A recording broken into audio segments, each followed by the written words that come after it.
घरातून निघालो आणि पहिली गाडी सर्व्हिसिंगला दिली, कारण तिला बराचसा प्रॉब्लेम येत होता. आणि मग गेलो बाकीची कामं करायला. 2 दिवस झाले रोजच या टायमिंगला बाहेर पडावे लागत आहे, कारण काही कामं अशी असतात की त्या वेळ करण्याचेच गरजेचे असते.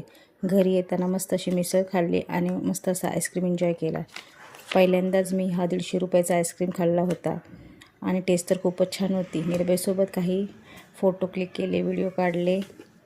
घरी आल्यावर निर्भयचे बाबा निर्भयला त्याचाच व्हिडिओ दाखवत होते. तो बघून निर्भयला खूपच हसायला येत होते. आणि थोड्याच वेळात गारांचा पाऊस चालू झाला. जोरदार वारा आणि त्यात गारांचा पाऊस.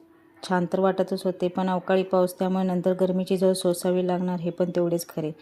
पण पावसाची मजा घेतली. गार वारा आणि त्यात मातीचा सुगंध मस्त असा येत होता. पाऊस चालू झाल्यामुळे लाईट गेली होती, त्यामुळे इंडक्शन काही वापरता येणार नव्हते. म्हणून निर्भयला दुसरे स्नॅक्स भरवावे लागले. त्याची तर मजाच झाली. त्यामुळे मस्त तो एन्जॉय करत होता.